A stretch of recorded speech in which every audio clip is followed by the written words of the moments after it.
2, Two, 1. one.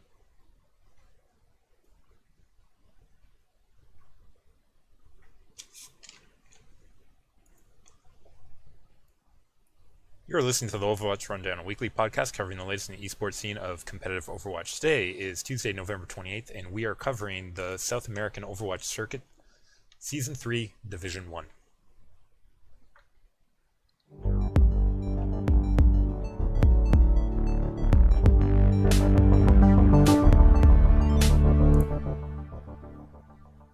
Going to be a little bit quiet again, Jax. Another quiet week. Leplos, I'm starting already concerned. muted.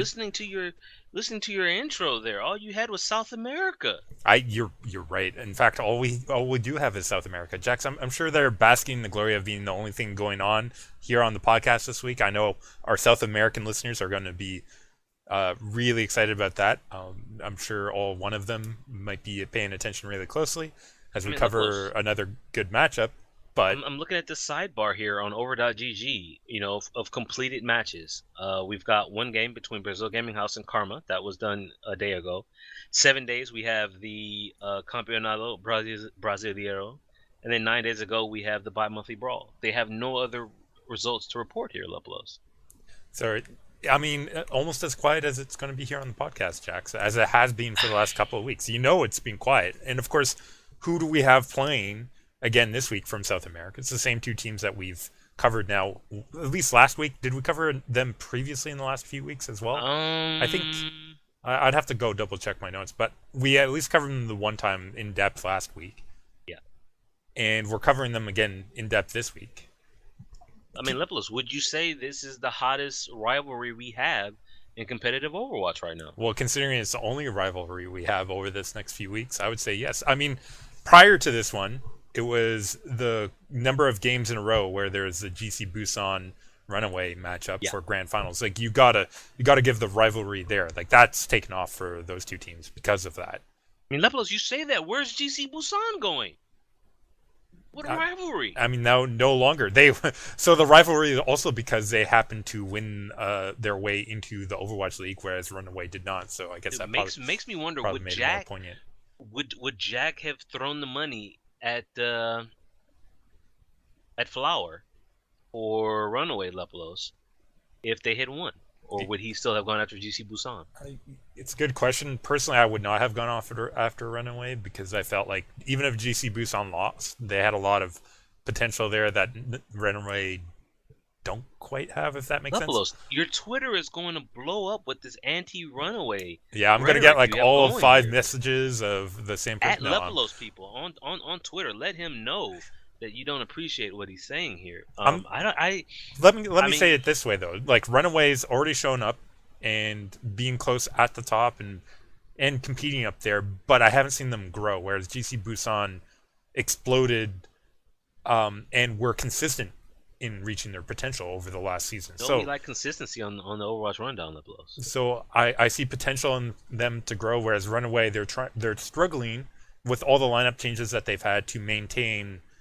Even in a season where there was less quality of play, they were struggling to maintain their high level of play and position up there. And then ultimately they lost. So ignoring the loss at the end, I still feel like they're in maintenance mode, not in growing. Fair enough. I mean, we'll see. I mean, sadly, Leplos, we won't see them in OG and Apex. Actually, I should rephrase that because OG and Apex is no more, Leplos. Overwatch Contenders Korea now. While we're speaking on this point, Jax, it's not just the rebranding of OGN. It's the number of teams that have been lost to other games or players. I mean, not just in Korean scene, which you can look at Eska, for example, as a lead player on a major gaming esports team there in the OGN who has left for PUBG. But then you have the Chinese scene too, losing what was it, My Youngsters essentially? I mean, fed up with the scene, just left. As bad as Eska gets ridiculed in Twitch chat, all the players on Lunatic High would say how different it is inside the booth when he's there, when his leadership is there. That's one of the things I'm looking forward to from Team Seoul when the preseason starts, to see how they handle that. Because I've read multiple times that people say Ryu Jae-hung, who is now the captain, right? He tilts very easily. You don't really want your captain to tilt like that. So I'm looking to see how the team, I guess, how that dynamic works, because we know they're talented, right? But a lot of teams in Overwatch League are talented. It's the little things that I'm looking forward to seeing. And I mean, speaking of little things, but I guess they're big now, Lepelos. Mention miraculous youngsters taking a step back from Overwatch, and I'm saying to myself, what a loss here, Lepelos. One of the best yeah, I was going to say, upcoming teams we had. Definitely in the Chinese scene, they were dominant for a long time. Lepelos, they pushed Lunatic High in that show match. Yes, it's a show match, but they pushed them quite hard. Yeah, it was. I mean, it was good competition. In fact, that was one of the games of the year almost. It was definitely noteworthy. Like, if I was to give people certain games to go and watch, that's one of them that I'd say go back and watch this one this year. And we've had a number of great games to watch this year, but that one between Miraculous Youngsters and Lunatic High was a really good one, and I would definitely recommend it. And now that both teams are basically no longer the same after it, I mean, Lunatic High, quote unquote, Soul Dynasty now sort of reformed. You have to say they're a better team now. Yeah. With their new roster. I don't really think you can get rid of that, since they sniped GC Busan's coach, the guy who came up with the game plan to beat them in Season 4 Apex Lepelos, I worry, because with the greatest strength that I've always felt for the Korean teams was their preparation, and it's getting better here. But the thing that concerns me, Lepelos, with just to use this word, because I'm just looking at this report on over.gg, ecosystem, the contender ecosystem, right? So OG and Apex gone, so be replaced by Contenders Korea. Overwatch Pacific Championship gone, Contenders Pacific Overwatch Premier Series, now Contenders China, with Australia and South America each getting their individual contenders tournaments. Lepelos. Well, I mean, that's great for the South American and Australia regions. Although who's going to be in the South America? I mean, in South America, I mean, I guess we already know, don't we? Yeah, I mean, basically the South American contenders and the Australian New Zealand will basically supersede the existing tournaments, right? So okay, Lepelos, let me ask you this then. Does blank go back and dominate Australia, or do they continue to challenge themselves in the Pacific tournament? If I was blank, you go back to where you can for sure earn your money. That's what you do. Me? You absolutely do. Listen, it's hard being an esports team. If they're trying to build branding in regional specific, you go back home, you earn your money, you earn the fans back home, and keep your cost of living, keep your guys comfortable. You don't push it to say we want to win the OPC. If that's the case, if you're sending blank back to Australia, then Ardian's going back to Korea. I guess so. Yeah, I mean, where does that leave the Pacific region? The Pacific region is definitely going to see some. If that's what happens, we're definitely going to see some issues in the Pacific region. Lepelos, for sure. The Pacific region is going to hurt from this. That's the honest truth, because you're left with the Taiwanese teams, which are somewhat strong. It's Flash Wolves, Lepelos. Yeah. Let's be honest. It's Flash Wolves. Yeah, exactly. They'll dominate. Yeah, so the long story short here is there's some benefits maybe to the top teams in those regions, which are, Australia, New Zealand. That's the three top teams would be blank if they went back. What was the two teams that played last week? Darksided and Kings Gaming. And Kings Gaming, although you'd have to give the edge to Kings Gaming slightly, just barely. I think Blank would. I think Blank would dominate, so it'd be 1, 2, 3. But Blank would absolutely crush both of those teams that we saw last week. I mean, if they play at their high level, and then down in South America, it's the two teams that we're going to talk about here shortly, between Brasil Gaming House and Karma. I hadn't considered that, Lepelos. Well, what you said about these teams going back to their respective regions. If that happens, then I'm even more upset with how this is turning out. OPC was one of my favorite tournaments that was run, Lepelos, because we had a Korean team, we had an Australian team, we had a Taiwanese team, all fighting each other, Lepelos. Yeah. Now it doesn't. I mean, Korea benefits because they get Ardian back, and potentially Ardian, because we have heard nothing from Ardian since they won OPC Lepelos. We have multiple tournaments. We have an upcoming tournament. Still nothing from Ardian. Well, I mean, that's the thing. Fine. Like you're linking in this Nexus Cup, which has no Ardian, which it basically looks like it's between the NetEase CC guys, which is the Chinese run, and they basically made a deal with OGN, which means Ardian, the non-OGN Korean team that's been doing really well, is just sort of cut out of it. The reason I don't like it because I don't. Ardent was going to be my gauge for how good OPC was, how good OPC was, because Ardent, I got a sense of how good Ardent was, but how well they dominated that. I wanted to see them in a pack. I wanted to see them in the Nexus Cup so that, I have some sense, some understanding, so I can, it's not a clear ranking of the individual regions and the tournaments, but it gives you some idea.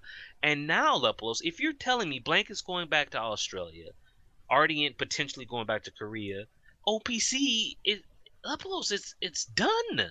And in South America, there are at least 2 solid contenders that have formed a rivalry, Lepolos. If Blank goes to Australia, I'm sorry, no one can challenge them currently.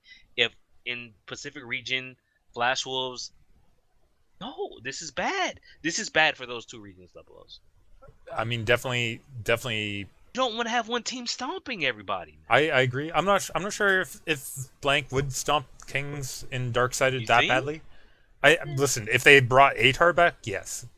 Ooh.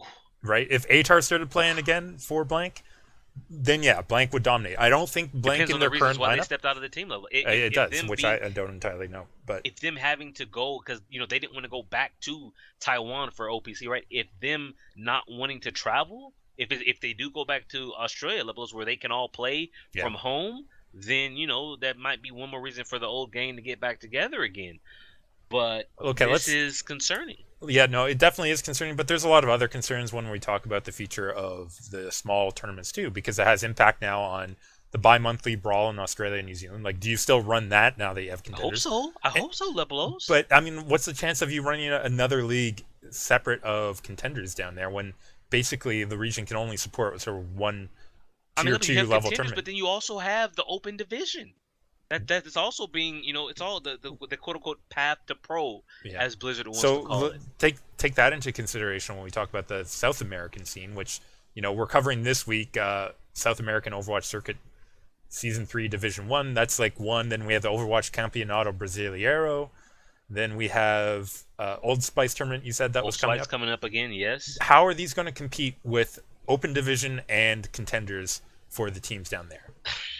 I don't think they're going to. And when you're Blizzard, you have to be pumping enough money into the lower leagues to make it worthwhile for all these teams to try and get into the open division and the contender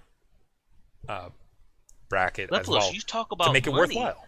Then let's talk about that right quick. These contender seasons don't start until March of 2018. It's brutal, and because we're in November right now, Level, soon to be December. Yeah, it's definitely. I think this is a brutal overlook on their side.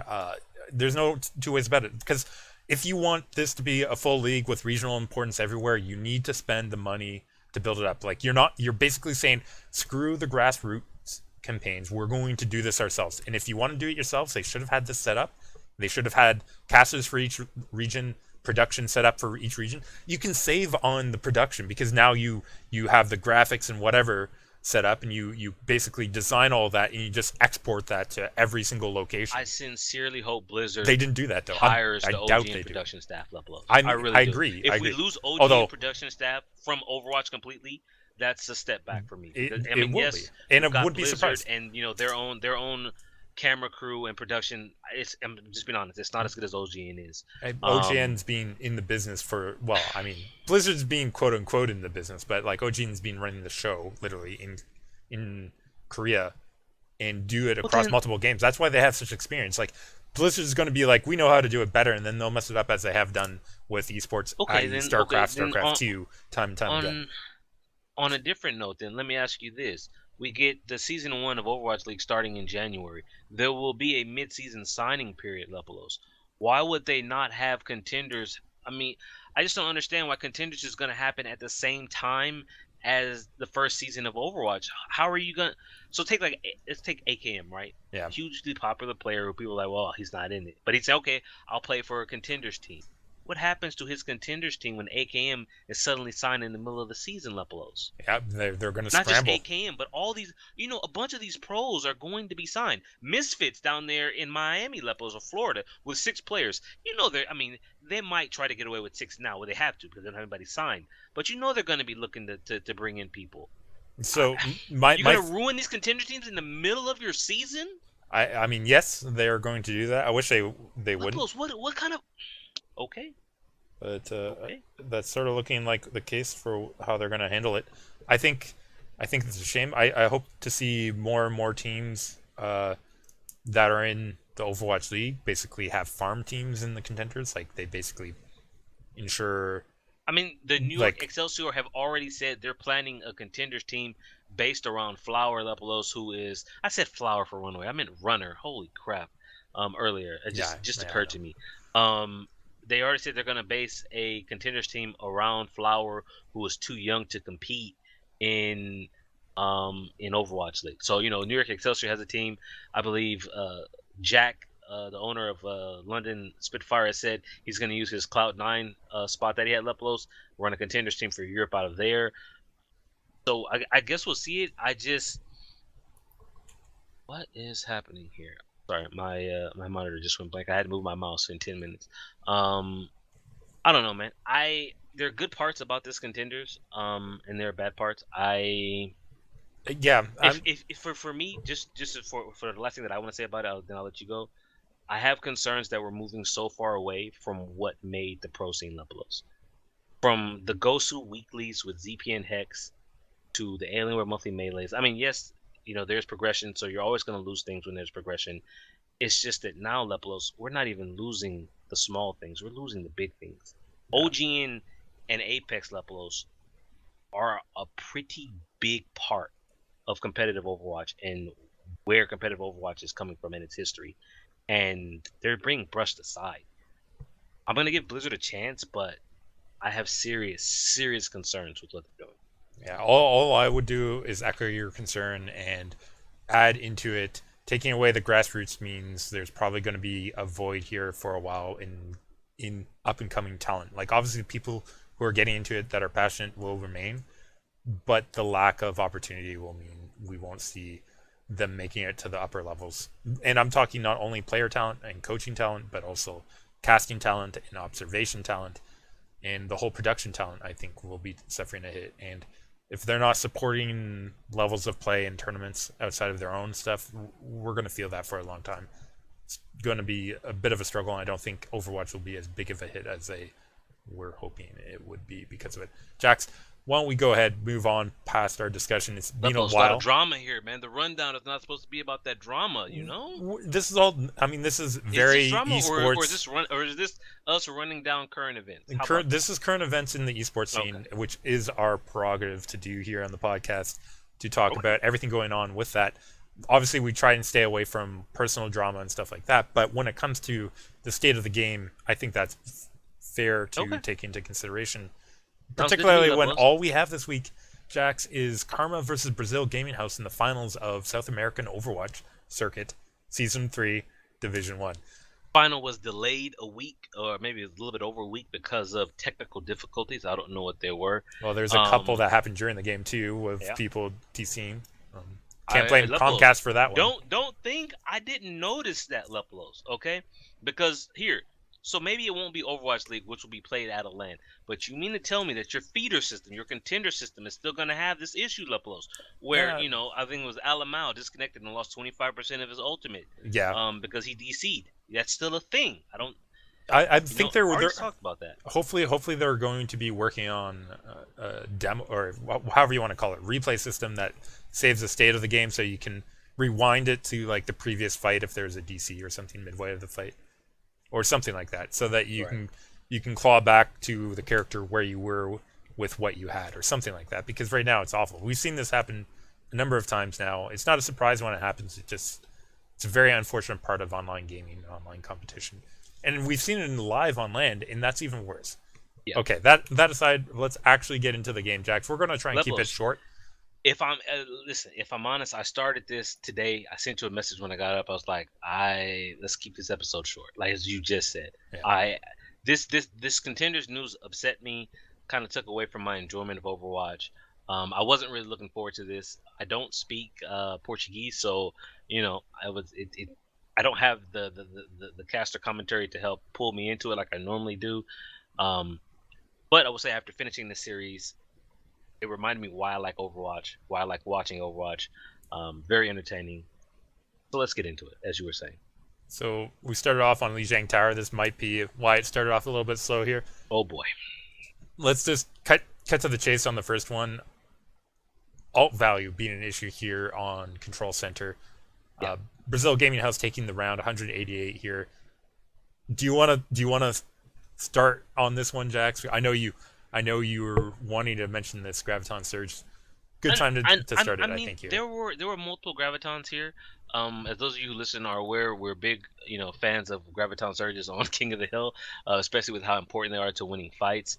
For me, so the problem that I have is take the first Graviton that came out from Honorado. He used a Dying Graviton. We're not a fan of the Dying Graviton. Thankfully, his team salvaged it, Lepelos. They made it work. It led to an overtime flip later on for Karma. Karma's Graviton, right, from Beast. It was at 70% capture for Brasil Gaming House when Karma uses the Graviton. That fight should be over Lepelos within 10 to 15%.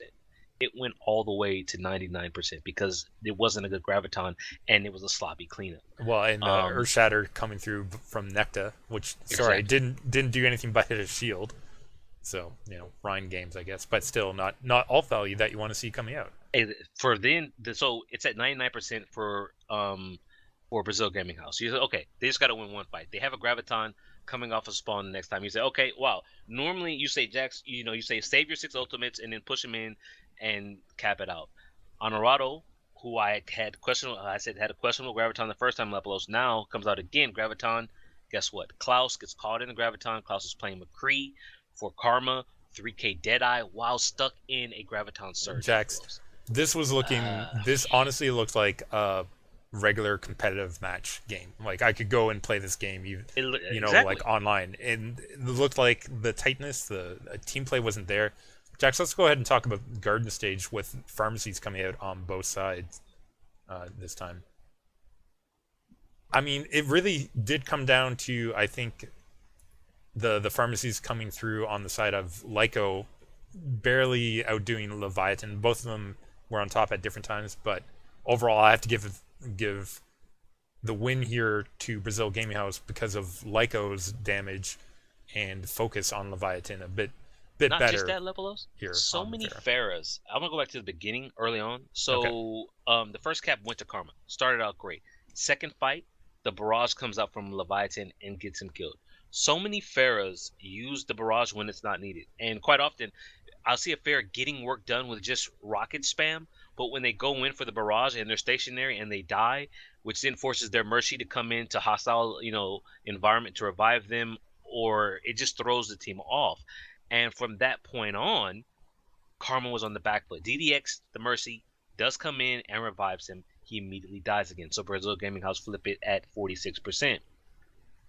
From there, Lepelos, Karma to me looks to be all over the place. However, Brasil Gaming House also with some questionable ultimates. I mean, very long fight that happened, Jax. Ultimately, going Karma's way in OT after really good work by Leviathan on the pharmacy and Klaus, though, particularly, who also managed to get a canceled sound barrier.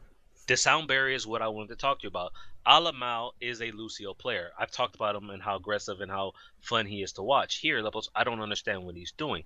They get it to 99%. At that point, you have sound barrier. It's a losing fight. You yourself are dying. Don't go for the dying sound barrier. He tried it. He died. It literally got canceled, so he lost it. So the very next fight, instead of you having a sound barrier to push in on, you have nothing.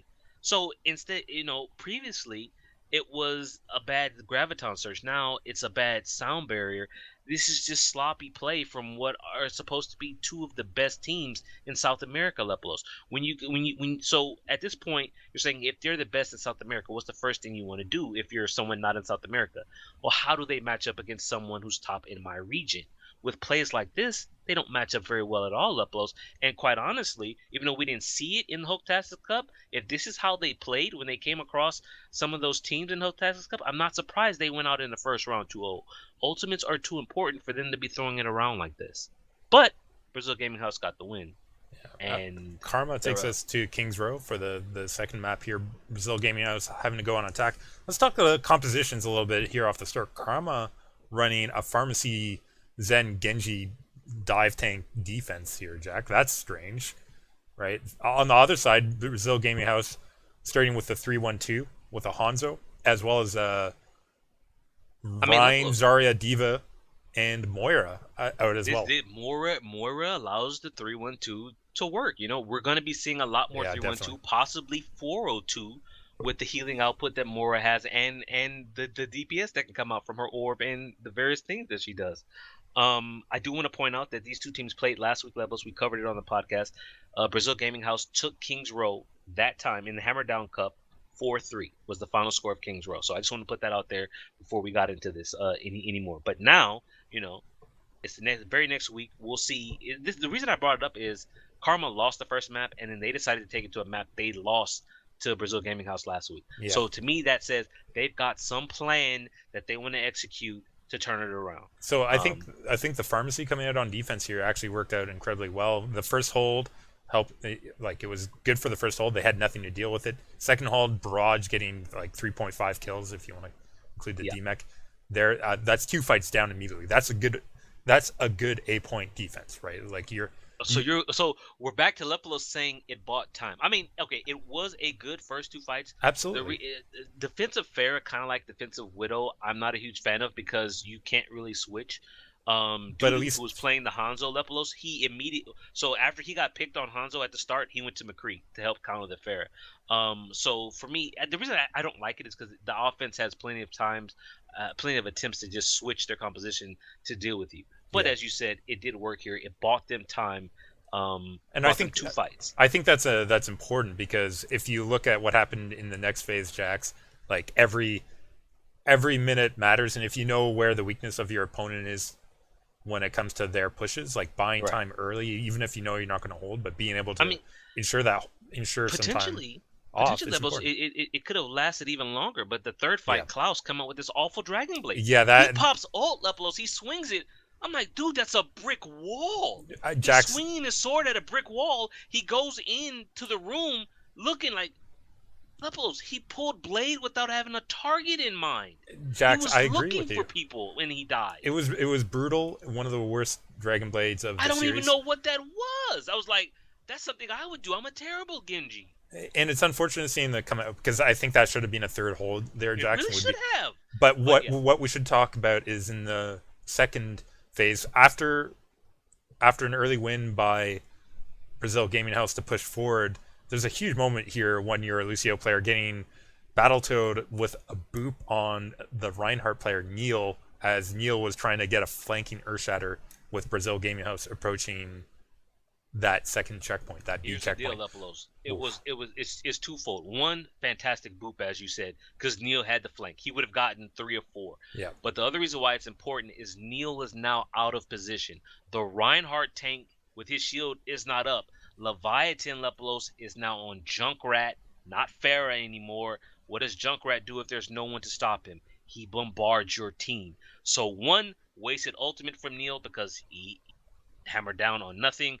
2, lost the fight because Junkrat had nothing to impede his bombs from blowing up his team. Fantastic work, but fantastic. From there, let me just close out this round quickly. Klaus does redeem himself with the Dragon Blade. He comes forward. I like Karma's positioning to go up front and hold up front again. Right. Because what ends up happening is Brazil Gaming House trying to get back after breaking. I wouldn't say it's a spawn camp, but breaking through the upfront hold. Almost get it to B, but do not break through B. I don't know how they didn't break it through B. They were 0.91 meters short, less than 1 meter away. It was incredibly close here, but Karma able to come back and just barely hold Jackson. This is what I mean by every second, every fight matters. And when you can ensure at least a few fight wins. I do want to say Karma redeemed themselves off of another beast Graviton that was terrible. 1 minute and 30 seconds left. They had the aggressive defense that you were talking about. Honorado comes out with the Graviton Surge for Brazil Gaming House. It would basically led to a one fight, right? Yeah. At that point, B says, I mean, with the plan that they had, with that positioning, they took the early fight so that they could have a second later fight. Which now I'm saying, if that's your plan, then why does Beast throw out the Graviton Surge when half your team is dead and the rest of them are in the process of dying? So now for that last fight, you don't even have that. He does switch to Diva, but it's more terrible gravitons from B. Something going forward they've got to deal with. But the defense does rebound Lepelos. Klaus makes up for the terrible Dragon Blade that we talked about in the first round. Really good Genji play for the rest of the second round. Necta can't really criticize his tank play. Very solid tank play, Lepelos. And for Brasil Gaming House, you have to feel down. At that final fight that we're talking about, 0.91 meters away, Klaus immediately dead on the Genji. So he's out of the fight. That's a 6v5 for your team. They had the initiation. They had the man advantage. Leviathan comes back. Junkrat spam crushes them. Klaus dashes back on Genji, crushes them. 113.71 meter hold. Yeah, it was a good hold there. Going to go quickly through the Karma attack. They're breaking out the Shimada Bros. It didn't last long, Lepelos. Leviathan finding the scatter arrow pick early enough to buy Karma some space. From that, they leverage that into a fight win for a quick A. Lepelos, Necta had Earth Shatter in that first fight. So let me continue. Brasil Gaming House positioning breaking down in the second phase here. Klaus 2 kills early there, setting up Karma for a quick push through to capture. Did you see the deflection on Lico's Junkrat mine, Lepelos? He killed himself. It was definitely pretty gross, but Lepelos, he comes off respawn, right? Leviathan Hanzo headshots him immediately. Lico dead again. Klaus Dragon Blade. So they're pushing it through second with no contest whatsoever from Brasil Gaming House, Lepelos. Klaus Dragon Blade dives the backline. I'm saying, okay, he's going for the squish. And then I hear game over, Karma win. Where are the tanks? We don't get to see it, Lepelos. The tanks are alive. They're not the ones getting Dragon Bladed. He was in the back going after the McCree, going after the supports. Why are the tanks not on the payload as they walk it in? 4 minutes and 20 on the time bank when they cap, Lepelos. I'm not sure if there's some good boops in there or something that happened. I'm sure that their movement, Lepelos, are you? We're down. I have no idea why they weren't there though. It was bad. I need proper replay, Lepelos, so I can see what they were doing. Jack, but speaking of bad, let's go to Gibraltar. Because we have Leviathan on the Widowmaker starting off here for Karma attack. I do want to point out, Lepelos. So last week we had Kings Row going to Brasil Gaming House. Last week, Lepelos, Watchpoint Gibraltar went to Karma. So we're seeing this here. Karma went to the map they lost last week. Brasil Gaming House going to the map they lost last week, Lepelos. It was 2-1 to Karma in the Hammer Down finals last week. So do they have a plan? See, this is what I'm talking about. You don't just go to a map randomly. You lost on this map last week. That tells me if you're going back, you have a plan. So Lepelos, what was Brasil Gaming House plan? The Ana Moira support duo was their plan here, Jax. I mean, yeah, they held off easily the first time. Leviathan actually coming through on the Widowmaker though. Second fight allows him to get the pick on Lico's Genji there. Let's be real, Lepelos. Them was some body shots he was throwing out. He was, them but wasn't headshots. Them was body shots. I'd rather consistency of damage. Anyways, Jackson, that all side. I mean, listen, if he's missing both body and headshots, then you're in trouble. If at least he's pressuring them, that's good. Okay, so they take that pick, they get positional advantage, they push through that A point fairly quickly. Yeah. Right after that first loss, they come right back off of that. Yep, they had like Klaus, 4 minutes and 15 seconds to push the second point. Klaus 2-kill Dragon Blade on. I think he got the 2-kill Dragon Blade on supports in the second phase here. He got 2K'd, and then Lico off of respawn popped the blade, and I believe he killed Klaus only to get body shotted by Leviathan. Exactly. My point again, body shots. Rather him hit those body shots and headshots, man. I mean, style points if you can do it, but if you're cleaning up, man, that's important. And not wasting time doing that. Here though, not wasting time, Karma making it through B point there with a really good time. That final point as well, Brasil Gaming House still struggling here. Do manage to get a early hold by Klaus now on the McCree 3 kills, Deadeye Jax on the upper level there to set up that final push. Beautiful position and play coming out of Karma here to secure a minute 57 on the clock when they capture all 3 points. I have multiple problems here with Brasil Gaming House. One, I've spoken, everybody knows I like Alamau. I like his Lucio play. But the thing you should be asking yourself is, Jax, why are you always talking about Alamau and his Lucio play? We're in a meta now where we have another support player, Lepelos. Here on watch point defense, Alamau was on the Ana. Completely a non-factor, Lepelos. If you just off the top of your head, if you think he's never really done anything that mattered except for when he's on Lucio. Going forward, I've got to see more from him besides Lucio Leplos. I'm sorry. We've got Anna, Zen, Moira, Lucio. He's got Leplos. You have to expand. You cannot. We've Be got a this whole one-trick Lucio. controversy about one tricks, right? Yeah. At the pro scene, you can't just be a Lucio player anymore. Yeah, I His speed agree has with been that. nerfed Leplos. He's not a guaranteed pick. Yeah, and I mean, now we have a lot of variation that you can do with your compositions from the support standpoint. I like the potential it opens up. Here, Brasil Gaming House not making good use of, unfortunately, of the Ana Moira combo here. Not quite right for it. I asked you, what was their plan? Jax, I'm also going to mention Ana Moira with a Genji dive. Sorry, a Genji. Leplos, not just that, right? So in the second phase, they had Dudu on the soldier. Nothing. You know, the second phase defense was a complete non-factor. Yeah, Jax, but third phase, he has tactical visor, Leplos. He drops tactical visor to go tracer. Yeah. He did nothing with the tracer neither. So definitely questionable stuff. But there's no plan. This is what I'm saying. Yeah, there's no plan. Let's go. Brasil Gaming House going on attack. You know what they were going to bring out, Jax? It's a Widowmaker for Liko. Oh, come on. Did you see body shots this time, Jax? I didn't really see any shots coming out for him because you know what Karma did here?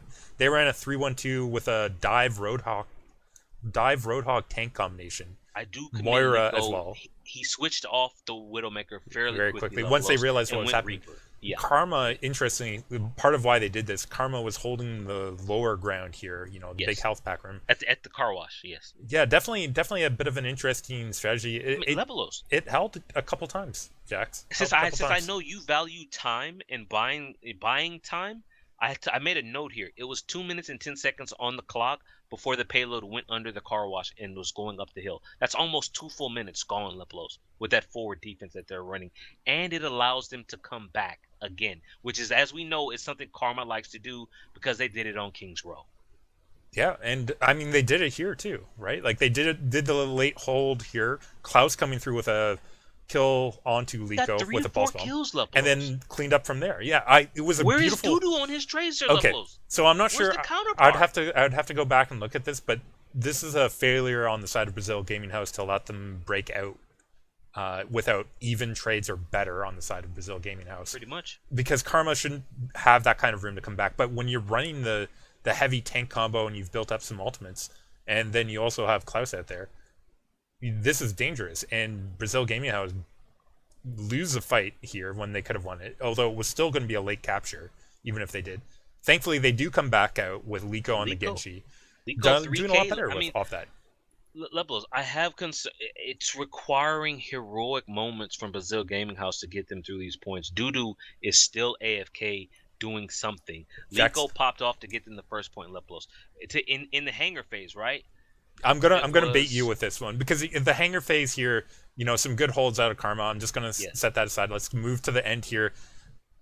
Brasil Gaming House able to get up close here, and then your favorite beast landing 2 kills on a self-destruct. It's random, Leplos. Okay, I knew I was baiting you. Random. To be fair though, why he got one of those kills was because Klaus was going off with a Dragon Blade and forced Liko to try and run away from him, so he ran into the self-destruct instead of the Dragon Blade. So that was one of the 2 kills there. I'm not entirely sure why Neil died. I think it was Neil on the Winston died to that self-destruct. He had his bubble. He literally just placed it. Maybe the bubble was destroyed in the short time. The problem that I have here, Leplos, I talk about the heroic moments. Liko got them first. The first part of the hangar phase, they struggled till there was a minute left. And you know what happened?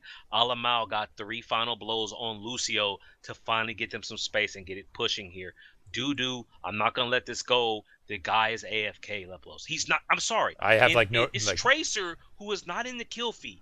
Is not doing anything. So we had King's Row, Leplos. They were stopped 0.91 meters away. We're now on the second point of Watch Point Gibraltar, where they are stopped 2.83 meters away. Back-to-back maps where they failed to reach the objective. And on this one, Leplos, after having lost to Karma 2-1 last week on Watchpoint, to lose this week 3-1, what was their plan? Yeah, good question, Jax. Their plan is apparently go to Hollywood after they lose. That's where they take us. Brasil Gaming House going on attack here. Also breaking out the Reaper 76 Moira with dive tanks on their attack here. Jax Karma. Very questionable composition here. Speaking of questionable defense, Pharmacy with Zen and Genji coming out. We saw the Pharmacy defense from them on King's Row. So, you were a fan of it there. You said it bought time level. I agree. It sort of works here too. It forces Liko after the first fight immediately switching to the pharmacy. I still don't understand the Reaper pull off the start here. Maybe you're expecting only if they a were tank expecting heavy. another 3-1-2 like they saw in Watchpoint, but I mean, this is some of the fun of the new meta when you're not entirely sure what the team is running. Okay, well, just a quick side note then, Lepelos. Is the meta healthy right now? We're seeing all these heroes. Listen, I'm not going to say the meta is healthy. What I am saying is we're in a transition region, but while people figure out what works. They're saying we don't know, and so everything is viable because we don't know. Every time we have a major shift or a new character or a major shift in the meta, you have these transition regions where some people are still using the old system, some people have gone over to the new system. Okay. And there's some uncertainty with what's going on. That's what's happening right now. I mean, you said Fair has always been a viable pick on Hollywood, right? A lot of high ground, a lot of poking to be done. Roadhog also popular here because there are a lot of corners for you to camp on Roadhog. To just, hi, surprise, I'm the hog here, and you're dead now because I hooked you. But it wasn't a 3-1-2 like Brasil Gaming House was expecting. It was a 2-2-2. I mean, granted, they made the immediate switch. But it still takes a long time for anything to pay off. In fact, it wasn't until late in the timer that Neil getting some huge play done, getting both supports, limiting Klaus's Dragon Blade, and that allows Brasil Gaming House to have strong advantage on point, build it up over 2 ticks, Jax, but late holds, Jax, Valkyrie coming through on the side of Karma with DDX. I want to bring this back to what you said about Watchpoint Gibraltar. You said it was a failure for Brasil Gaming House to let them back in the fight after breaking that hold on the car wash, right? Take your positional advantage and use it. What happened here, Lepelos? They got the kills they needed. They were getting cap progress. Here's the thing. The Valkyrie, the Mercy Revive, that came out fairly early on, right? That came out while others were coming off of respawn. You know they're coming. I said to myself watching this, I said, wow. I said, why is he respawn? I said, why is he reviving here? Because I'm thinking this fight is over. Because they were going to come back in. If you're Brasil Gaming House, when the revive comes out at that point, Lepelos, you have to expect a fight and you have to prevent it. You go forward. You don't let them engage and initiate on you, man. Well, it's worse than that, Jax. Beast and Klaus coming through with a kill on the pharmacy combined before Rez even gets out, I believe. And they turned that into a hold at 84.4%. Jax, this was a disappointment out of the side of Brasil Gaming House. You were held on A point. You just mentioned this on Watchpoint. For me, the problem I have is Lepelos, they're not learning.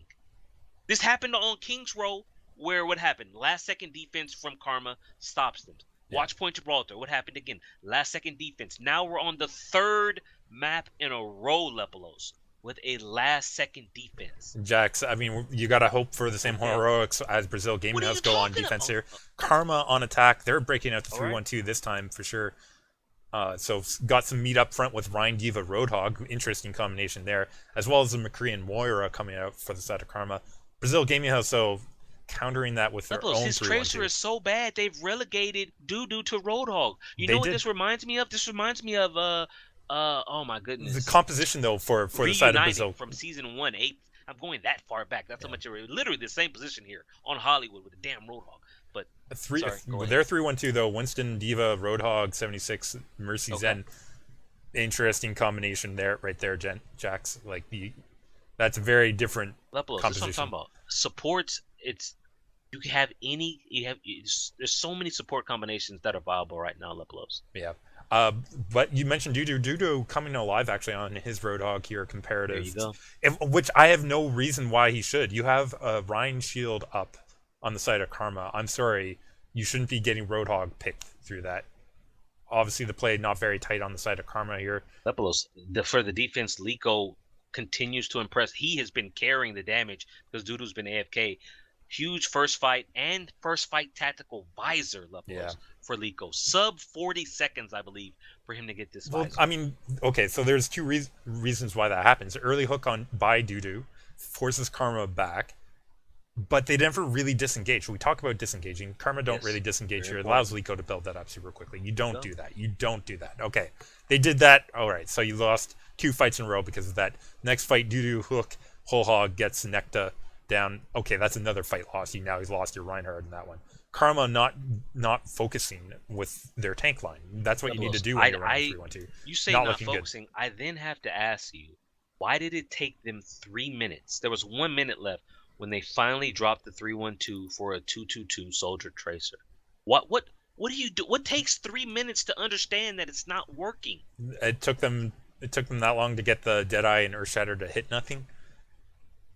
But so Lepelos, they're left with a minute left. They're left with some desperation plays here. Yeah. And I'm sorry. No, it's too late. Too late. Neil is like, I got this. You're not taking this point from me, Lepelos. Yeah, Neil coming alive on this one. I also want to say in the previous fight, Alamau getting the pick on Klaus with his Zen play. You're saying Alamau playing something not Lucio and producing Lepelos. Yeah, he had a couple kills on his Zen here that were pretty key. Fair enough. And, well, I mean, long story short here, Jax, Brasil Gaming House, hold on, Jax. This is an upset for the side of Karma. You deserve to win here. This is a throw. This is absolute 100% throw by Karma. I'm sorry they wasted too much time on the 3-1-2. They never dealt with Neil Lepelos. So you know how Lico came out with the Reaper because he was expecting a 3-1-2? I was expecting a switch from honestly, a switch to Reaper to deal with Neil. Every push, Neil had at least 2 kills, 2 final blows on Winston Lepelos. Yeah. Every single one, and sometimes it was 3, and I want to say 4 once, but at least 2 every single time. When you have a Roadhog and you have a Winston who are doing this to you, and you stick with 3-1-2 McCree, their Roadhog was getting nothing, Lepelos. Yeah. What was he doing? This was a failure up and down. Okay, the combination. You got a game, Lepelos. It's 2-2. Yeah, and that puts us on to Lunar Colony where anything can happen, Jackson. I feel like it sort of did. Why? 2 CP to end it, man. Come 2 CP to end it. At least, listen, guys. Spoiler: it's not a draw. Okay, let's get that out of the way, Jack, so we don't talk through everything and bore everyone. It's not a draw, so something's going to happen, Jax. What's happening first? Karma go on attack. We're seeing 3-1-2 Orisa Diva Roadhogs. 76 Moira come out of the side of the Brasil Gaming House. Are we going back to triple tank meta now? It's looking like it on the side of Karma, Pharmacy, Genji, dive tanks. Okay, so they're 2-2-2 attack. So some differences here. Importantly, Brasil Gaming House holding on the backside pays off as Karma sort of get impatient. So they managed to get a hold there. But, you know, when you have that Pharah up, sort of a dangerous place to hold eventually and being all close in there, Karma able to get through A point with a pretty decent time. The biggest problem I had with this defense, Lepelos, was the Orisa. Neil playing the Orisa got nowhere near the same level of output that he had on the Winston on the previous map, Lepelos. This Orisa was pointless. It didn't really do anything. Okay, I know you'll say, Jax, they got one fight. Okay, that's fine. That's one fight. Yeah. The rest of the defense, I wasn't impressed. Like, I mean, they had this solid, this solid defense on Hollywood, and in this piece of crap. I agree with you. The Orisa here doesn't they don't have a good formation for it because it doesn't do anything. The shield cut down one angle, and they had no forward presence, right? Like the Orisa can cut down a shield, and you're supposed to use it as a way to enforce like long range damage. But they're sitting on the backside, letting them engage into them. So Klaus Lepelos on the Genji, right? I mean, he's just they don't have a Winston, they have an Orisa. What's Orisa gonna do? Track me? On Genji? Yeah, okay, not going to happen, Jax. Also not going to happen that defense on B point, though. Karma finding Brasil Gaming House out of position. Let's say that. And then you combine that with Klaus breaking out a Dragon Blade, Brasil Gaming House out of position, reacting poorly to that. They're into a scramble that doesn't last long. 508 on the timer here. Jax, they made compositional changes from A to B. He went off the Orisa to the Winston. They made other changes. They didn't have the ultimates to counter Lepelos. They didn't have anything here. 508 in the time bank? Really? Yeah. Brasil Gaming House going on their attack. Karma running a 2-2-2 Orisa of their own here on defense. They're also running Tracer, Junkrat, and Moira. Okay, at least that makes some sense, but... I still question Orisa here. I don't like the Orisa here, but yes. I mean, I guess it protects your Junkrat enough and your Moira, so you're close in. Okay, anyways, I don't know. I don't see that combination yet. Brasil Gaming House running the Pharmacy Tracer combo on their 2-2-2. There's no counter. I mean... Lico, there's no counter. Lepelos, what, Junkrat gonna bomb her? I mean, yes, yes, it does happen sometimes. You get these comical Junkrats who jump up with the double concussive mine. You don't want consistency is not there, Jax. But it's not. If we want to talk about consistency, let's talk about Beast isolating himself on his D.Va and getting demeched early. That's what happens here. Liko, no extra shield to protect against his rockets. That was the first fight. That's Second fight, they made it for it. Well, I mean, that was the second fight. That was on the first point. That's like he got demeched there again, isolated, allowing Liko to rain down rockets, capture that A point. Jax, talk about B point. Liko now switching over to 76. But fantastic. I want to talk about the defense here of Karma, breaking out DDX on Sombra. Klaus at one point switching over to Bastion as well. Lepelos, I have multiple concerns. One, Liko found the soldier sweet spot that we saw Jake in the World Cup do in the qualifiers on Horizon. The high ground levels, high ground soldier. Yeah, that's all I have to say. Second thing I have to say about that, though, I do have to add on to that. The only reason why he got up there in that fight was he died to the Klaus's pulse bomb, but he had a res from the new Mercy. Mercy. People are saying Mercy revive is no good. There's a cast time on the revive now. You can only revive with Valkyrie. They're making it work here, Lepelos. They made it work. Absolutely did. He gets a revive in a favorable position, high ground soldier. Beast tries to fly up and contest on the D.Va. What did you just say, Lepelos? Beast spends more time demeched than actually meched. That happens again here, which means Liko is free. High soldier, high ground. I'm gonna kill you. Yeah. From there, Lepelos, I have, what did you say, Klaus, emergency Bastion switch. Didn't really get much. Work. Yeah. 435 in the bank, Lepelos. It's good. It's a pretty good time. I mean, pretty comparable. It's not as good as Karma. Karma had a bit of better stall because they weren't as badly positioned as Brasil Gaming House were on the B defense. But let's go ahead talk second attacks here. Okay. Brasil Gaming House having to go back on attack because of their lower timer. We're seeing the 76 come out instead of the Junkrat on defense. They expect the Pharah, Lepelos. They're also bringing out the Mercy. Okay. This is a good move. I think it was smart. Although this time on attack, Brasil Gaming House switching it up, bringing a 3-1-2 with a Pharmacy. So here's the deal. They're not having the Tracer this time, but instead an extra Roadhog. And they're going with dive tanks. Lepelos. Leviathan was so busy running from hooks and dives and rocket spam. Liko was left free on the Pharah. It's the same as you leave a soldier free on the high ground, he's going to murder you. You leave a Pharah free to fly, he's going to bomb you to See, death. Jax, what I have here in my note, though, Beast, again, losing his mech, isolated early. That's what happened. Here's the deal. These D.Va mains, or not mains, D.Va is not the same. The defensive matrix has taken a significant hit. These D.Va players have, you take a look at Cool Matt and what he did at the World Cup. Cool Matt, to me, has already figured that out, right? And okay, it wasn't the same D.Va back then, but yeah, but still, you played it differently. Jackson, in the hope that Lepelos, he's reliant on the matrix that isn't there. You right click, hello. He's probably saying my mouse isn't working because the right click isn't coming up with the matrix in. It's not there, Lepelos. Quick A capture. Let's talk about the B point defense, Jackson. Instead of DDX on the Sombra, we have Klaus switching to the Sombra here. What? We put Klaus on the Sombra here. Liko staying on Pharah, interesting, which sort of pays off the start. Barrage instantly getting the attack visor of Leviathan down early. And Brasil Gaming House able to build a tick here, although that's all they managed. Karma able to get a 62% on the first push. Yeah, so not quite the second tick, but pretty good. That you at least want to get a tick in the transfer, and that they did so. I have here. They were scrambling. They had Leviathan went to emergency Bastion. Klaus went Sombra. And from there, they went to a 2-2-2 Sombra Genji. With a Zen as well. A Zen? In the current. And a Lucio? Yeah. Lepelos, what? So, that makes sense to you? It seems like it's going to hold in the next fight. I mean, one of your favorites, Self-Destruct by Beast getting Dzinko.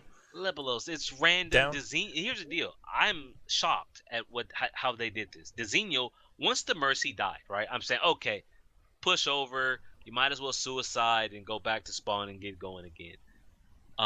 Like on Hollywood, Lepelos, it was the tank play. Absolutely. Eel and Dudu. Yes, I'm giving Dudu props. He's not playing that Tracer, Lepelos. He's on the Roadhog here. Fantastic tank play from Neil on the Winston, Dudu on the Roadhog to save this push. This had no business working, Lepelos. They lost Mercy to start the fight. Yeah, and they still managed to win the fight, Jackson. Other things that happened, EMP no value. Liko left on the upper ground. and Karma not on the point when the capture goes through Lepolos, with you act people in like the you Legion. wasn't he Minute on the 3. high ground the last push? Yeah, he He's was. still up there in the next push. Did he ever have to leave the high ground?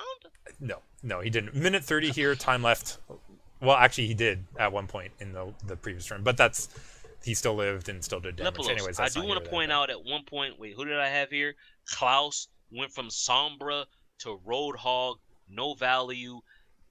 I talked to you about plans. Karma's B point defense, Lepolos, they don't have a plan no here. plan. They're pulling things out.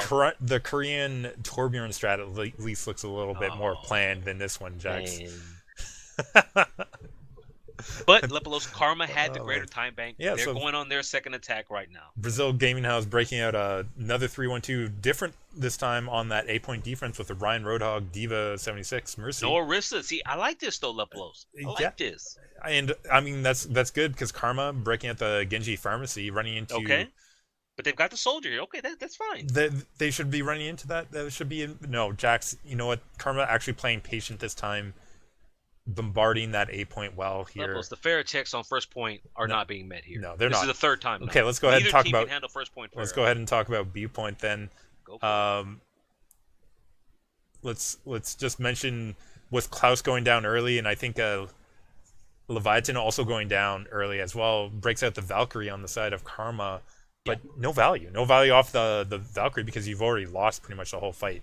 Not just that, Lepolos. Klaus, he tried to initiate with the Dragon Blade. Liko assassinated him. Leviathan went down in the Pharah. The Mercy Revive comes in. It doesn't matter. I think next fight is that when we had Honorado with a random 2K on Diva? Yeah. More importantly, though, let's talk about the switch up on Karma composition with the Reinhardt already in play here for Necta coming in. We have Battletoad switching to Ana. We have Liko switching to Genji. But most importantly, Jax, we have Klaus switching. So, Lepolos, I was highly critical of them on Hollywood having spent 3 minutes on the same comp that wasn't working. They had 4 minutes and 31 seconds to push the second point with 3 minutes and 20 seconds left. So basically a minute and 2 seconds later, they decide to switch the composition up to a 2-2-2 Bastion Soldier Mercy on the attack, Lepolos. I commend them for making the change and not going 3 minutes. Highly questionable here with the Bastion, Lepolos. I mean, that high ground, strong place to hold Jackson. It ends up working out, particularly because of the Mercy again coming through with a revive onto Klaus to keep him up in the favorable position there for a while. We'll also say the Ana coming through with the Nano Visor to immediately Lepolos, kill they used Alamau. everything. Around 1 minute and 50 seconds left, we had the Tactical Visor into the tank mode from Bastion, Mercy Valkyrie, Nano Boost. Literally, when I checked the ultimates, no one from Karma was over 25%. They had used them all in that fight, Lepolos.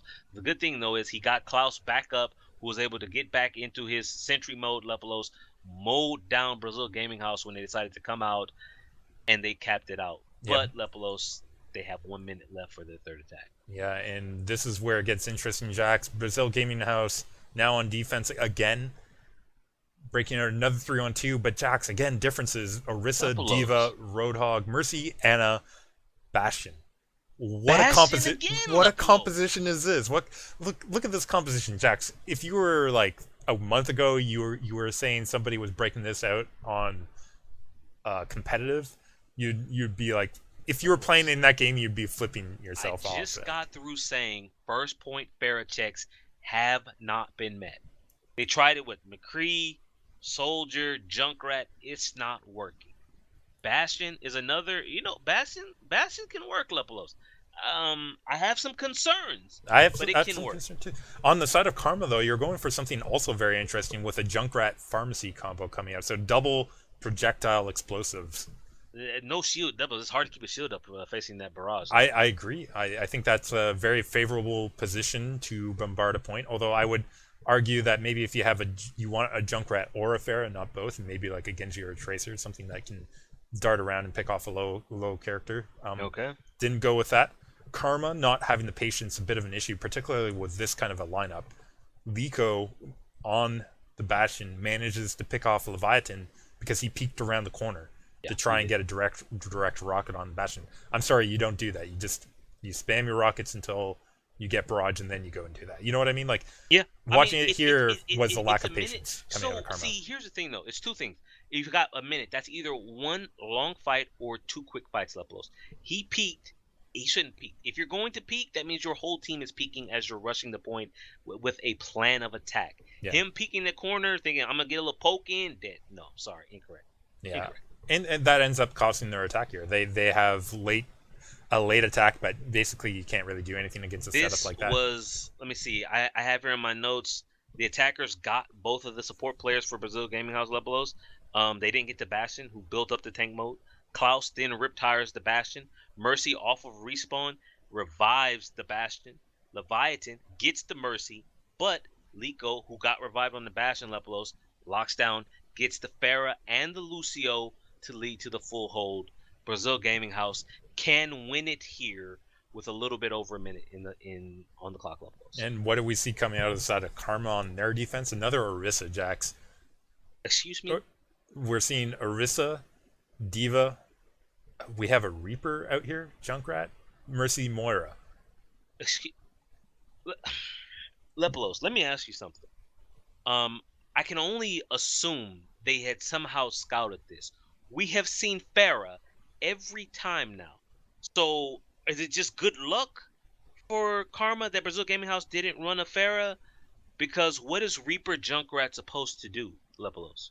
Against a Pharah. Yeah, I have no idea what made them go with this. What I need South America. I need contacts all over the world now, Lebelos, because I need South American contacts to go down to Argentina and ask these people what the plan was. Again, maybe the meta's over 9,000 down there, Jax. I don't know. What is this attack from Brasil Gaming House? We have a dive tank. Two Sombra Reaper? Sombra Reaper Are you trolling me with now, a Mercy dude? on attack, Jax, too. A Mercy Lebelos, on attack. Sombra Reaper?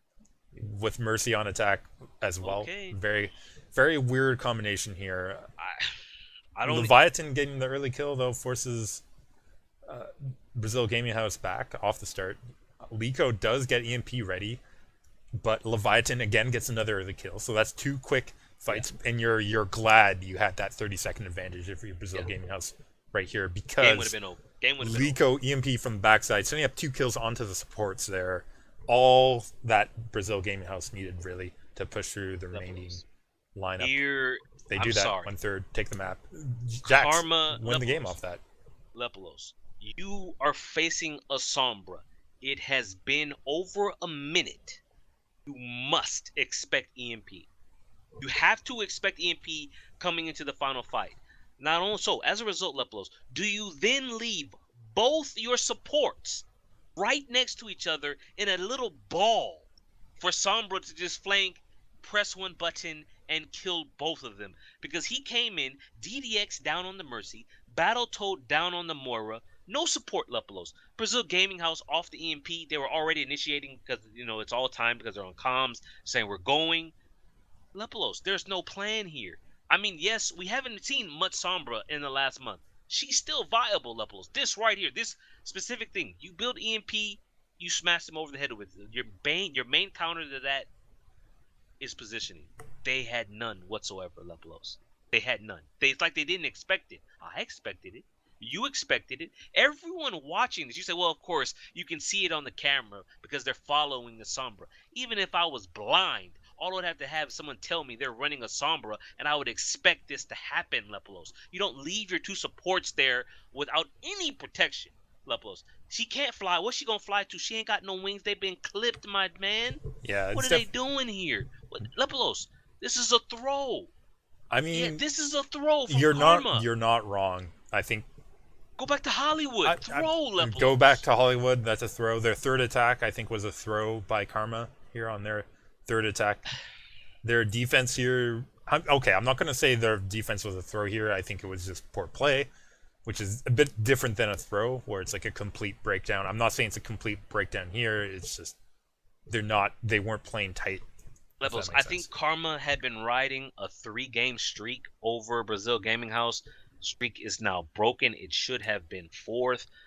4 here. Fantastic series. It started out slow, people. It started off slow, but it got better. Really, it was interesting. It was interesting. We're not a fan of 2CP on the rundown. This was an entertaining 2CP, and I go back now to ask you, since we saw even more heroes now, Lebelos. Yeah. Is the meta in a good spot? Jax, as I said, I think we're in a transitional spot before people figure out what you can do with Moira, how effective Mercy will be at the higher Okay. levels. Then let me ask you this, Lepolos. We saw no May, we saw no Symmetra, we saw no Torbjorn. Yeah. I think are those the only ones we didn't see? Did we see everybody else? I'm trying to think. We did see Hanzo. We did saw see Hanzo. Widowmaker. Yes. We did see McCree. Yes. A fair bit of them. I think we hit every tank. We had Reaper. Lepolos. We had Reaper.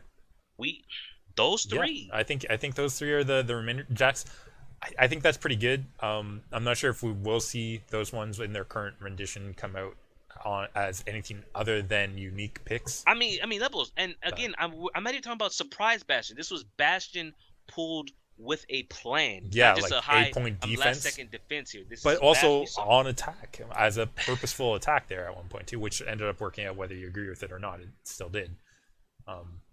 Yeah, no, I mean, it's fun games to watch. It's fun games to watch when you're having competition. On Twitter, at OW Rundown, is the meta, my question to you, the listener, is the meta in a good place?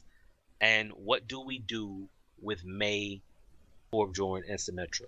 Levels, what does Symmetra do here? What does Symmetra do in any of these maps? Set down a shield generator and hope the rest of the team can carry. That's pretty much the way of Symmetra, Jax. I don't think we're going to see Symmetra in pro play anytime soon, simply because of her limited skill cap. Things to look forward to, Lepolos, from these two teams.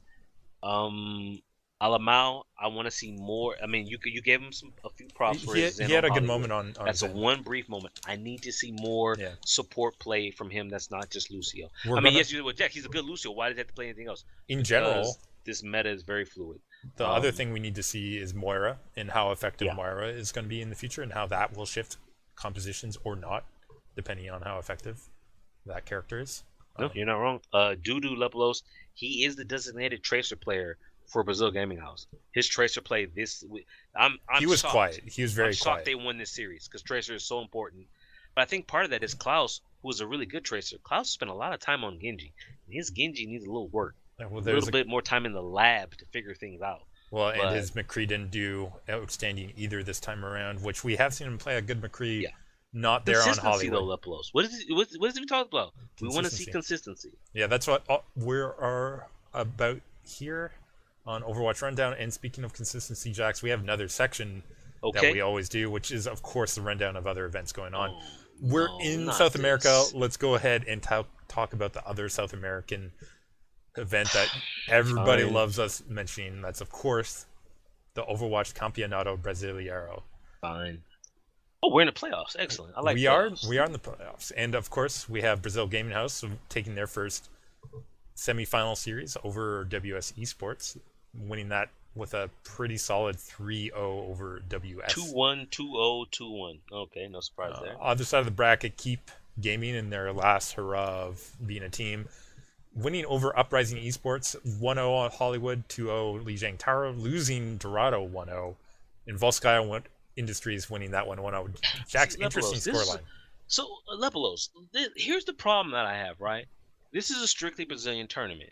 Now, we're going to have all of South America for the contender season, right? So you're going to throw Karma in one of these spots here. These games for semifinals, these aren't competitive games, Lepolos. Look at these scores.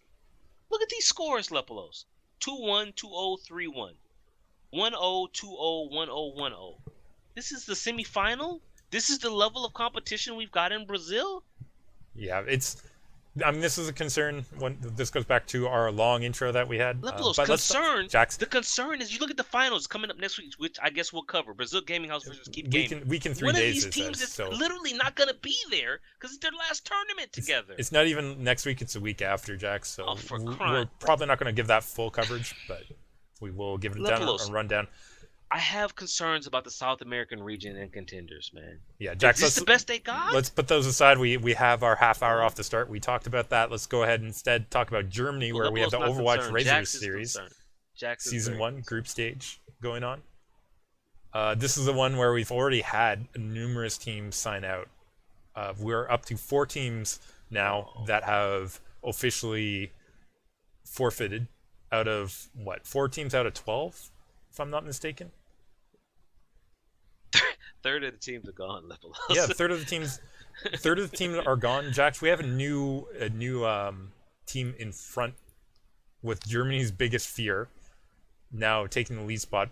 Only because Final Gaming is sitting with is that a loss or a tie?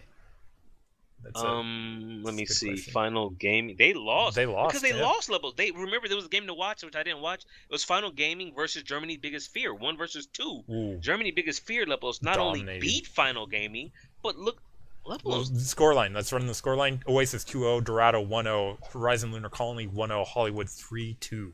Wow. Levels, that is a beatdown. Jax, if you speak of teams with or leagues with disparate skill levels, this is looking like one. Levels, this Germany's was biggest 1 fear, versus 2. destroying the number 2 plays Final Gaming, who, by the way, is undefeated other than Germany's biggest fear. Okay, I think that's all we're gonna stop there and talk about that from the Overwatch Razer series Germany. So let's move instead to talk about University Esports Germany. What? So what you've got a group stage going on there, Okay. and we do have an undefeated team. That's the Isuka Kit SC, sitting at 5-0-0 right now. In second place, we have D City Gaming Stars 4-0-1, Thick Elks UBT.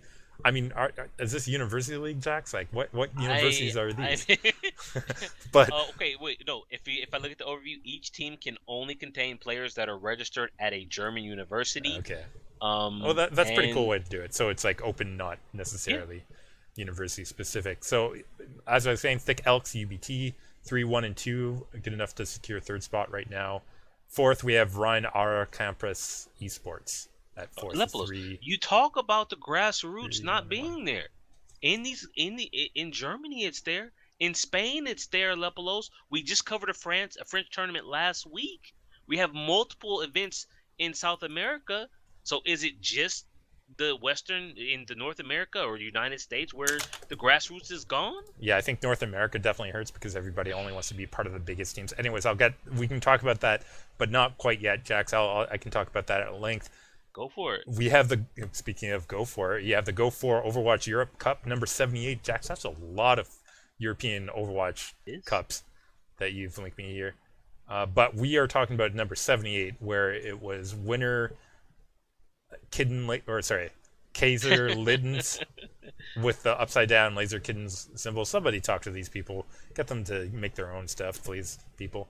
But they're able to take it over Oompa, former cup winners of 76, 75, and 74. And, but this and makes the monthly levels. Oompa Loompas won the $1,000 monthly that we covered a few weeks back. yeah. The other thing I want to point out here, Leplos, is I don't know why they backed out of it, but Ice Block, right? If you take a look at the players on Ice Block, Leaf, we know Leaf Lepelos. Yep. Get Amazed, I don't really know him. But you've got Super Ploop, Lil Bao, you've got Crew Lepelos. What's going on with Ice Block? Why are they in the fourth place in waving that game? Yeah, I mean, definitely a little Oompa bit of an Loompas issue. beat them 2-0, Lepelos. I guess that Cruz still has not made it back from his South African journey, but Lepelos. we've got to go old school on this. You know, I go really old with my references, but What? I mean, Lepelos, I'm looking at these two teams, Kaiser Littens and Oompa Loompa. So if we're looking at this, up and coming contenders, or sorry, 74 open through division. 76, the weeklies, the last 74 through 76 were won by Oompa Loompas, 77 and 78 by Kaiser Littens Lepelos. Potentially, going forward into open divisions, last contenders, season 2 Europe, maybe we'll see these teams. Yeah, I definitely think in open division we can expect something good coming out of them. We'll see though. Also, still in Europe, we have the Galacia Cup. Galicia Cup 1 in Spain.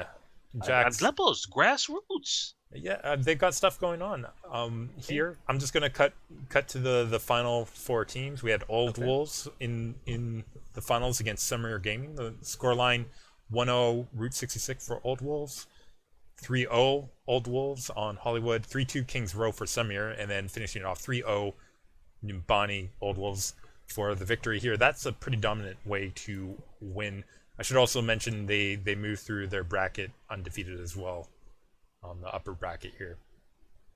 Samir getting that second place. Third place, we had the Cloud Gaming winning 2-0 over Efficiency Team. So those are your top 4 teams. Let me see. I will say, though, I pulled up a quick rundown of the SNAS Cup. It's another Europe but / Spanish tournament. A lot of these teams were in it, Levels. This is from November 18th and 19th. The winner of that one was Cloud Gaming. So Cloud Gaming, as you mentioned, they beat Old Wolves in the upper bracket semifinal of that tournament. So I basically brought this up to say the competition is there in Spain. I look at Brazil Levels, it's the same teams going back and forth with pretty much the same results. Here in Spain, the teams, they're still trying to find themselves. They're trading wins back and forth, but for me, it's good for the scene where you've got Spain has a number of teams. Look at all these teams here, Yeah, Levels. they even have How like many their dropouts own. do you see here? None. And They didn't drop out. They lost, Levels. unlike some other teams I might have mentioned within the last 5 minutes, they have their own logos. Oof. Lepelos is unhappy. I don't blame you. But it's Spain. Basically, I'm saying people keep an eye out on the Spanish region. I like this Lepelos. Spain has got events. Germany has got events. Europe is thriving, even though the money isn't there, Lepelos. These are, what, 300 euro tournaments? But at least it's something. It's better than nothing. But that's pretty much it from our rundown, Jackson. Let's go ahead and talk about what's upcoming next week. We have. Is there anything next week? You speak of the SNAS Cup. We're going to be talking about that a little bit. That's in our rundown section, isn't it? Actually, if you click on the SNAS Cup link, Lepelos, they have qualification points. So, like I said, there was a SNAS Cup 7, 8, and 9. Points accumulate through the three events. So we have the Cloud Gaming Lepelos that came in first place in points, 265. Efficiency were second at 260. Old Wolves, you just mentioned them in the Galicia Cup. They come in third here at 185. And Sumir, who you also mentioned, Lepelos, they're fourth in 135. So, this is what I'm talking about. The Spanish scene is alive. We know people might not be watching it, Lepelos, but it's there. But it is there. Jax, so that's up and coming. What is probably going to be leading us off next week, though, is something more important. It's the Nexus Cup that we have happening, Jax. We mentioned this Nexus Cup. Hello, what we got here? The start of the podcast when we were mentioning Ardian not being invited. That's obviously a sore point for Jax and myself, for that matter. But enough of that talk. What we do have is a number of Chinese and Korean teams with pretty good set of games. Hopefully that will be happening. Lepelos, who made these groups? Some of these groups are not really balanced. Yeah, so let's go ahead and run down the groups. Group A, Ligan eSports, LGD Gaming, Runaway, Team Kongdu, Panthera. How do you feel about that? We should mention this is Team Kongdu, Panthera, not the Kongdu that's C9. This is not C9 level. This is some remnants Spitfires. of the old Kongdu before. Let me see. So the leftovers, if you want to call them that. Lepelos. We've got Waka Waka, Yep. Luffy, Coma, Roar, Changsik, Void, Lepelos, Deeding, Jin, and Decay. I mean, a solid team here. I'm looking Runaway. Where are they gonna come in mentally? How are they, Lepelos? They've lost in their last two grand finals that they were in.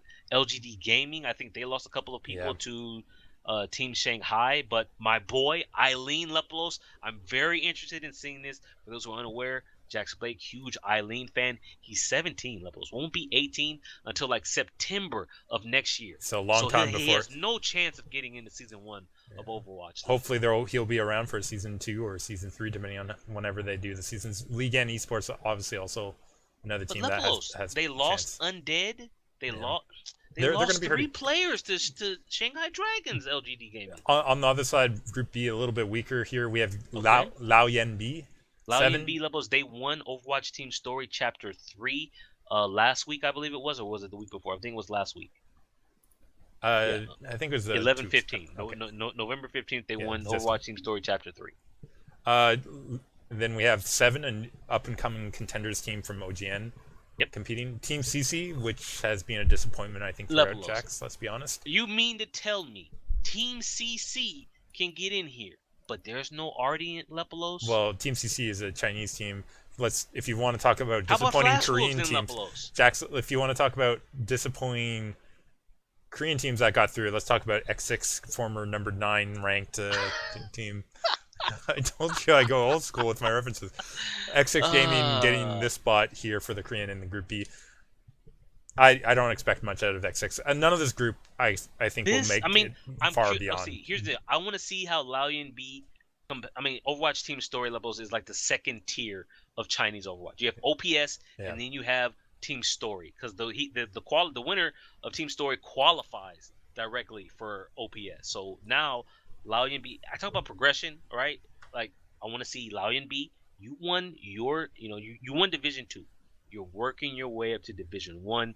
Can you hang with the big boys? Sadly, this group Lepelos not that good. Yeah, But Jax. Speaking of groups that maybe not Group C, Jax, Lucky Future, Meta Athena, well, no longer NC Foxes, just Foxes, and Vici Gaming coming through. this could be a sleeper Lepelos. Meta Athena, I believe, has completely rebuilt. Maybe not.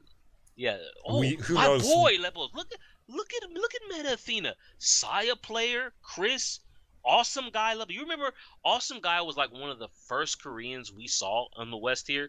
If you go back, let's go back to the weekly Lepelos where they were facing Splice, I believe, and it was one of the first times we saw in Professional Overwatch a team with 1 minute push Hollywood the entire way in that 1 minute. Awesome guy played a fantastic. They also have Recry on their team, though. Jackson. My boy, they have. I'm a Recry fan. Lepelos. There's no Arhan here. There's just Recry now with Saya player. This could be good. They definitely have potential for Meta Athena.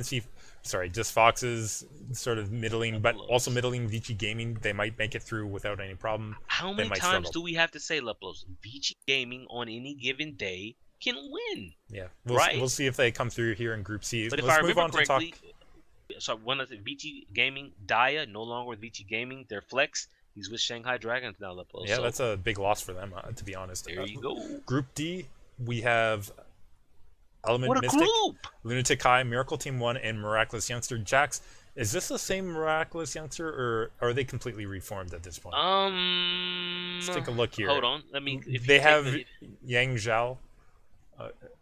Is Zhu Fanjun? No, Zhu Fanjun. Late Young, I think. Zhu Fanjun is still around. Leave? Some of this is the same. Some of this is. Wait, who did? Okay. Some of it's different. Jakirin, they still got a bunch of good play, but Lepelos. Yeah. Is this gonna be the last time we see them? It might be. The organization has said they're leaving Overwatch. So, I mean, it's definitely going to be interesting in Group D because also, as you pointed out, Element Mystic, up and coming, perhaps powerhouse in the Korean scene. So last season in OGN season 4, right, of Apex, we had GC Busan. GC Busan won the Challenger League. Lepelos came in, fought their way throughout OGN regular season playoffs, won it. Then went on, won APAC. Dominant performance, got picked up by Cloud9 or Cloud9 Kangdu or Cloud9 Kangdu Spitfire, whatever they're going by. Now, Element Mystic, Lepelos, people in Korea were so concerned with the meta change going into the World Cup with Mercy being meta that they wanted Element Mystic, the team, to completely take over the spots from the World Cup team that went there. Because in a show match, they beat Team Korea, South Korea, I should say, 3-0 Lepelos. People are saying Element Mystic is a fantastic. They're the next GC Busan. They absolutely could be. I mean, but Lepelos, what is this group? I mean, Lunatic definitely High. I mean, it's not the Lunatic High we know. You know, this is the new Lunatic High. So if you just take a quick look at the roster, Lepelos, I say new, but look what we have here. Who are you? Do Young, Guardian, Alarm, Nene, Yarg, So What, IDK. Yeah, the coach is gone, though, Lepelos. The coach is gone, and that's pretty huge. Honestly, I think that we've talked about the Koreans being particularly good based on their coaching. Losing their main coach might be a significant issue. I don't know. We'll see. We'll see what happens coming out of this Nexus Cup. Definitely Group A and Group D look very interesting to me these aren't personally. Balanced group. What does that group be? We'll see. We'll see how they stack up. There's a double elimination playoff as well, though. This is over 2 weeks, right? Yeah, that has to be. Like they have double elimination playoffs. Like look at all the playoffs rounds. Games. I'm surprised Blizzard is letting this go at the same time as the Overwatch League preseason, Lepelos. I mean, I guess you're not getting the same market, right? So, this is. Well, maybe not. I don't know. We'll see. We'll see. It's still going to be interesting stuff for us to cover, but that's not the only thing. We are going to actually have the Overwatch League preseason preview. Okay. Or the exhibitions preview, whatever you want to call it. We will be going through that ourselves. Brief rundown of that. Okay. And speaking of brief rundown, it's not going to happen next week, but everyone keep your eyes out as well for the Overwatch Heroes Rumble. Some information not leaked, but came out on that where they have a very interesting format. We'll talk about that again next week in more detail. Nothing more on that tonight. Hopefully, we get more information between now and then as well, Lepelos. So, but this is what, episode 64? 64. You know, it's a good bit number to be when you're playing video games on the N60. Okay. No, it's definitely number 64. Look forward to number 65 and beyond, of course. Hit us up at OW Rundown. Remember, I asked you, is the meta healthy? Do you think it's going to get better? Is it going to get worse? Are we going to go back to 312, 402?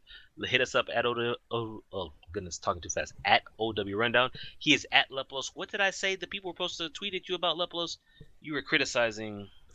I don't even remember. What was it? Oh man, I'd have to go back and revisit. Well, whatever it is, people, I know what to do. Any complaints at Lepelos on Twitter. Any praise at Jax, JAX_Blake on Twitter, at OW Rundown. You can find us on twitch.tv/Lepelos on Tuesday nights around 9:10 p.m. Pacific. We stream the podcast live as we record it. You can come by, stop and chat, say hello, contribute to the show because we do read it. We do make comments based on it. You can also look on YouTube. Just look for Lepelos on YouTube and he'll be there because there's only one Lepelos. Episode 64, going 65 Lepelos. My goodness, man. Going into episode 65 next week. Thank you for joining us.